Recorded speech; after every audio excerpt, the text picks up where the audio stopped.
আপনার জীবনের সমস্ত সমস্যার সমাধান গীতার মধ্যে লুকানো আছে। যদি আপনি সম্পূর্ণ গীতার জ্ঞান একবার বুঝে যান, তাহলে আপনার জীবনের সমস্ত সমস্যা এবং কঠিনতা সহজেই পার করতে পারবেন। যা আপনি জীবনে পেতে চান তা অবশ্যই অর্জন করতে পারবেন। শুধু শেষ পর্যন্ত গীতার এই জ্ঞানগুলি মন দিয়ে শুনুন। গীতার প্রথম উপদেশ হলো, এই কলিযুগে যত মানুষ আছে সবাই কিছু না কিছু স্বার্থপর। নিজের স্বার্থ ছাড়া কেউ আপনার সাথে সম্পর্ক রাখবে না। কিন্তু মানুষ এই কথাটি ততক্ষণ পর্যন্ত বুঝতে পারে না যতক্ষণ না সে তার কোনো আপনজন বা প্রিয় মানুষের দ্বারা প্রতারিত হয়। পৃথিবীতে সবাই স্বার্থপর, আর মানুষ এই কথাটি তখনই বুঝতে পারে যখন তার আপনজনই বদলে যায়। একজন খুব ধনী ব্যক্তি ছিল, যার কাছে প্রচুর টাকা পয়সা, নাম, ঘর, গাড়ি, চাকর সব ছিল। কিন্তু একদিন তার জীবনে এমন সময় এলো যখন সবকিছু বদলে গেল। তার ব্যবসায় বড় ধরনের লোকসান হলো, আর সেই ক্ষতি পূরণ করতে গিয়ে তার সবকিছু হারিয়ে গেল। যখন তার বন্ধু এবং আত্মীয়রা জানলো যে তার সমস্ত টাকা পয়সা চলে গেছে, তখন ধীরে ধীরে তারা সবাই তাকে ছেড়ে চলে গেল। লোকটি যখন তার আপনজনদের সাথে দেখা করতে চাইল, তারা নানা বাহানা বানিয়ে তার থেকে দূরে থাকতে শুরু করলো। একদিন তার স্ত্রী তাকে জিজ্ঞাসা করলো, তোমার কি হয়েছে? তোমার সমস্ত বন্ধু তোমাকে ছেড়ে চলে গেছে কেন? তখন লোকটি বলল, তুমি জানো না, আমার ব্যবসায় অনেক বড় ক্ষতি হয়েছে। সারা জীবন যা কামিয়েছি সবই হারিয়ে ফেলেছি। যখন তার স্ত্রী এই কথা শুনল, তখন সে বলল, তোমার কথা তো বিয়ের আগেই শুনেছিলাম, তুমি সব নষ্ট করবে। যদি সেদিন তাদের কথা শুনতাম তাহলে তোমাকে বিয়েই করতাম না। এইসব বলে সে তার স্বামীকে ছেড়ে চলে যেতে লাগলো। লোকটি তখন তাকে প্রশ্ন করল, তুমি কোথায় যাচ্ছ? তার স্ত্রী উত্তর দিল, আমি বাপের বাড়ি যাচ্ছি। তোমার সাথে থেকে নিজের জীবন নষ্ট করতে পারবো না। তোমার কাছে যখন কিছুই বেঁচে নেই, তখন তুমি আমার আর নিজের খরচ কিভাবে চালাবে? এখানেই গীতার উপদেশ। সমস্ত সম্পর্ক কিছু না কিছু স্বার্থের জন্যই গড়ে ওঠে। মানুষরা এই ভ্রমে থাকে যে তার আপনজন, তার আত্মীয়রা তাকে ভালোবাসে, কিন্তু যখন সময় বদলায় তখন তাদের আসল রূপ বা মুখোশটি বেরিয়ে আসে। তাই জীবনের প্রতিটি মুহূর্তে গীতার জ্ঞানকে মনে রাখা উচিত, কারণ এই জ্ঞান আপনাকে সত্যের পথে চলতে এবং সমস্ত প্রতিকূলতা অতিক্রম করতে সাহায্য করবে। গীতার দ্বিতীয় উপদেশ হলো, যে মানুষ জীবনে শুধু দুঃখ নিয়ে বেঁচে আছে সে নরকে বাস করছে, আর যে সবসময় প্রসন্ন ও আনন্দচিত্ত নিয়ে থাকে সে স্বর্গে বাস করছে। স্বর্গ এবং নরক অন্য কোথাও নেই, এখানেই, এই পৃথিবীতেই আপনি সবকিছু দেখতে পাবেন। কারণ যে মানুষ বেঁচে থেকে খুশি থাকতে পারেনি সে মারা গিয়েও খুশি থাকতে পারবে না, আর যে মানুষ সারা জীবন খুশি এবং আনন্দে বেঁচে আছে সে মারা যাওয়ার পরও যেখানেই যাবে তার আনন্দ এবং খুশি তার সাথেই যাবে। লোকেরা বলে মারা যাওয়ার পর মানুষ তার সাথে কিছুই নিয়ে যেতে পারে না, কিন্তু এই কথাটি ভুল। এক দুঃখী মনের ব্যক্তি মারা যাওয়ার পর নিজের সাথে সেই দুঃখী মন নিয়ে যায়, আর এক আনন্দময় মনের ব্যক্তি সে তার সাথে আনন্দ নিয়ে যায়। তাই এই ভুল ধারণায় থাকবেন না যে মারা যাওয়ার পর সব ঠিক হয়ে যাবে বা তখন স্বর্গ পেয়ে যাবেন। আপনি স্বর্গে যাবেন নাকি নরকে তা আজকের আপনার কর্ম দ্বারাই নির্ধারিত হবে। আপনি যদি আজ খুশি না থাকেন তাহলে কাল আপনার দুঃখ আরো বেড়ে যাবে, কিন্তু যদি আপনি আজ আনন্দের সাথে কাটান তাহলে কাল আপনার জীবনে আনন্দ দ্বিগুণ বেড়ে যাবে। এখন এটি সম্পূর্ণ আপনার হাতে। আপনি কেমন জীবন কাটাতে চান? আপনার জীবনের পরিস্থিতি যেমনই হোক না কেন, তাতে খুশি থাকবেন নাকি দুঃখে থাকবেন সেই সিদ্ধান্ত আপনাকেই নিতে হবে। কোনো দ্বিতীয় ব্যক্তি আপনার খুশি বা দুঃখের জন্য দায়ী নয়। মহাভারতের ভয়ঙ্কর যুদ্ধ চলছিল, চারদিকে যুদ্ধ, মানুষ পরস্পরকে প্রহার করছে, কিন্তু শ্রীকৃষ্ণ তিনি সেই মুহূর্তেও আনন্দে এবং প্রসন্নতায় ছিলেন। কোনো মৃত্যুর ভয় নেই, হার জিতের কোনো চিন্তা নেই। শ্রীকৃষ্ণের মন ছিল শান্ত, স্থির এবং আনন্দময়। গীতা আমাদের এটাই শেখায়, বাইরে কি চলছে তা নিয়ে চিন্তা করবেন না, আপনার মনের ভেতরে কি চলছে সেটিই আসল। কারণ আপনার দুঃখ, সুখ, স্বর্গ, নরক সবই নির্ভর করে আপনার মন এবং চিন্তার ওপর। তাই প্রতিদিন আনন্দে থাকুন, জীবনের প্রতিটি মুহূর্তকে উপভোগ করুন, কারণ এটি আপনার জীবনের সবচেয়ে বড় শক্তি। গীতার তৃতীয় উপদেশ হলো, এই জীবন খুব ছোট, যতটুকু কেটেছে তা স্বপ্নের মতো মনে হয়, আর বাকি জীবন কতটুকু রয়েছে তা কেউ জানে না। তাই এই ভুল ভাবনায় ডুবে থাকবেন না যে আপনার কাছে অনেক সময় আছে, কিংবা আপনি ভাবছেন কালকে এই কাজটা করব আর আজকে সেই কাজ করছেন না। জীবন কেবল কিছু সময়ের জন্যই। বিশ্বাস না হলে বাড়ির বড় কাউকে জিজ্ঞাসা করুন, তারা অবশ্যই বলবেন, জানি না কিভাবে এত তাড়াতাড়ি জীবনটা কেটে গেল, বুঝতেই পারলাম না কখন বার্ধক্য এসে গেল। তাই গীতার উপদেশ হলো, এই ভ্রম থেকে বেরিয়ে আসুন যে আপনার কাছে অনেক সময় আছে। এই পৃথিবী মৃত্যুলোক, এখানে কারো কাছেই বেশি সময় নেই। মানুষ কিছু না কিছু কাজে এবং সমস্যা নিয়ে সারাটা জীবন কাটিয়ে দেয়, কিন্তু যে জীবনের এই সত্যটি বুঝে নিতে পারে সেই জীবনে বড় কিছু করতে পারে। যে বুঝতে পারে জীবন মানে বর্তমান, অতীত আর ভবিষ্যৎ নিয়ে ভাবতে গেলে জীবন শুধু কষ্টের বোঝা হয়ে দাঁড়ায়। কিন্তু যে ব্যক্তি জীবনের অর্থ সত্যিকারভাবে বুঝতে পারে সে জীবনে সবসময় আনন্দের সাথে বাঁচতে পারে। জীবন আর কিছুই নয়, শুধু এই মুহূর্ত, বর্তমান সময়টাই হলো প্রকৃত জীবন। তাই আজকের কাজ কালকের জন্য ফেলে রাখবেন না, বর্তমানকে উপভোগ করুন, কারণ এই মুহূর্তটাই আপনার হাতে আছে। জীবন আনন্দময় করুন, কারণ জীবন কোনোদিন কারো জন্য থেমে থাকে না। গীতার চতুর্থ উপদেশ হলো, নিজের ভাগ্য খারাপ ভেবে কখনোই ভেঙে পড়বেন না।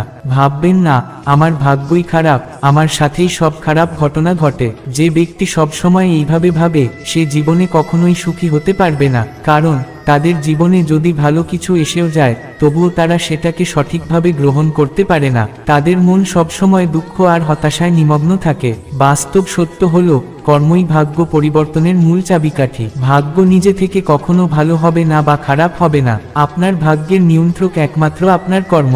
যদি আপনি কেবল ভাগ্যের উপর নির্ভর করে বসে থাকেন তাহলে কোনো পরিবর্তন আসবে না, কিন্তু যদি আপনি কর্মে মনোযোগ দেন, সঠিক পথে এগিয়ে যান, দেখবেন ধীরে ধীরে আপনার ভাগ্য বদলাতে শুরু করেছে। তাই গীতার পরামর্শ স্পষ্ট, ভাগ্যের চিন্তা ছেড়ে দিন, নিজের কর্মে মন দিন, কোনো কাজে পিছপা হবেন না, কারণ আপনার হাতে কেবল একটাই শক্তি আছে আর সেটি হলো আপনার কর্ম।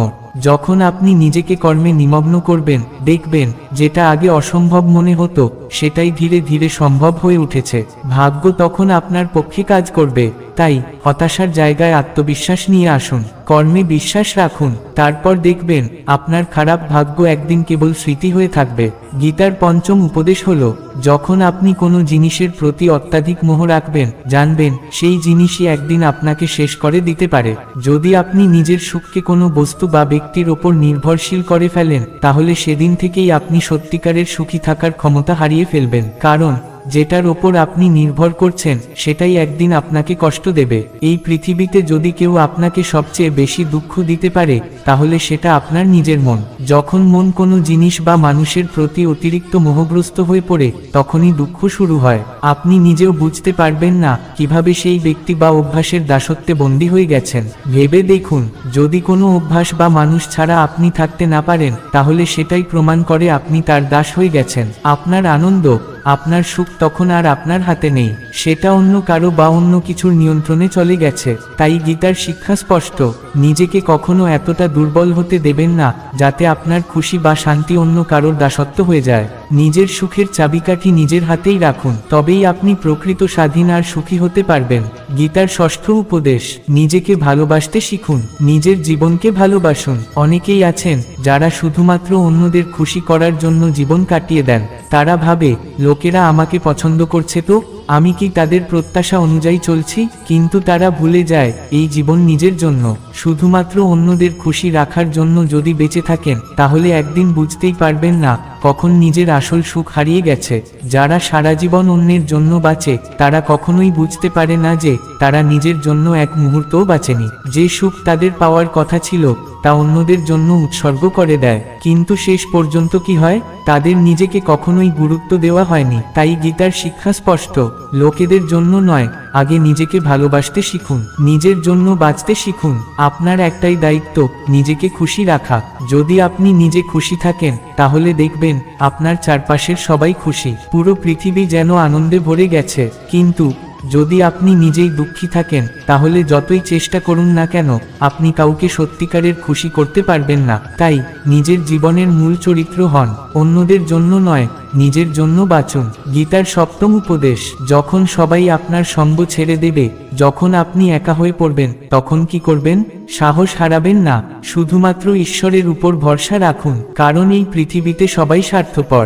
সুখে আপনার চারপাশে অনেক মানুষ থাকবে, কিন্তু দুঃখের দিনে তখন সবাই একে একে দূরে সরে যাবে, কিন্তু একজন কখনোই আপনাকে ছেড়ে যাবেন না, ভগবান। তিনি সবসময় আপনার পাশে থাকবেন, সমস্ত দুঃখে, সমস্ত সমস্যায়, তিনি কখনোই আপনাকে একা ছেড়ে যাবেন না। দুঃখে সত্যিকারের বন্ধু মাত্র দুইজন, এক আপনার সাহস, দুই ভগবান। যে মানুষ কেবল লোকের ভরসায় বেঁচে থাকে তার জীবন একদিন ধ্বংস হয়ে যায়, কারণ এই দুনিয়ার মানুষ আজ আছে কাল নেই, কিন্তু যে ব্যক্তি নিজের সাহস ও ঈশ্বরের ভরসায় জীবন কাটায় তার জীবন সবসময় শান্তিতে ও আনন্দে কাটে। তাই যখন আপনার জীবনে অন্ধকার নেমে আসে, যখন আপনাকে সবাই ফেলে চলে যায়, তখন ভয় পাবেন না, সাহস রাখুন, ঈশ্বরের উপর বিশ্বাস রাখুন, দেখবেন আপনার জীবন একদিন নতুন আলোয় ভরে উঠবে। গীতার অষ্টম উপদেশ, এখানে কেউ আপন নয়। এই সত্যিটা যত তাড়াতাড়ি বুঝবেন ততই শান্তিতে থাকবেন। লোকে আপন বলে, আপন ভাবে, কিন্তু সত্যিই কি তাই? এই পৃথিবীতে সম্পর্কগুলো গড়ে ওঠে স্বার্থের উপর। কেউ না কেউ কিছু না কিছু স্বার্থ নিয়ে আপনার জীবনে আসে। স্বার্থ ফুরিয়ে গেলে তারা ধীরে ধীরে সরে যায়।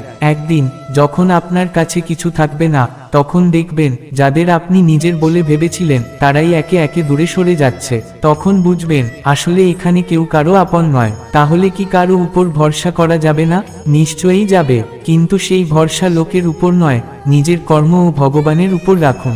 লোকের উপর আশা রাখলে একদিন ভেঙে পড়বেন, কিন্তু নিজের কর্ম ও ভগবানের উপর আশা রাখলে কখনো হতাশ হবেন না। তাই আজ থেকেই লোকেদের উপর নির্ভর করা বন্ধ করুন। ভরসা করুন নিজের শক্তিতে, নিজের কর্মে এবং সর্বোপরি ঈশ্বরে। তাহলেই জীবনে শান্তি পাবেন। গীতার নবম উপদেশ, যা কষ্ট দেয় তা ছেড়ে দাও। আপনার জীবনে এমন কিছু আছে যা আপনি খুব ভালোবাসেন, তাই না? কোনো সম্পর্ক, কোনো অভ্যাস বা কোনো স্মৃতি যেটা আপনি কিছুতেই ভুলতে পারেন না। কিন্তু ভেবে দেখুন, এই জিনিসটা কি আপনাকে খুশি দিচ্ছে নাকি শুধু কষ্ট বাড়াচ্ছে? অনেক সময় আমরা এমন কিছুর মোহে পড়ে থাকি যা আসলে আমাদের জন্য ভালো নয়। মনে হয় এটা আমার জন্য জরুরি, কিন্তু সত্যি কি তাই? যদি কোনো সম্পর্ক শুধু দুঃখ দেয়, যদি কোনো অভ্যাস আপনার শান্তি কেড়ে নেয়, যদি কোনো স্মৃতি বারবার আপনাকে কষ্ট দেয়, তাহলে সেটা কি সত্যিই জরুরি? না, আপনার জীবন থেকে সেই সব জিনিস সরিয়ে দিন যা কেবল আপনাকে কষ্ট দেয়। আপনার ভালো লাগা জরুরি নয়, জরুরি হলো আপনার মানসিক শান্তি। যতক্ষণ আপনি মনকে এমন কিছুর সাথে আটকে রাখবেন যা আপনাকে খুশি দিচ্ছে না, ততক্ষণ আপনি কেবল কষ্ট পেতে থাকবেন। তাই যা আপনাকে শান্তি দেয়, যা আপনার মনকে হালকা করে, শুধু সেটাকেই আঁকড়ে ধরুন। এটাই জীবনের সঠিক পথ।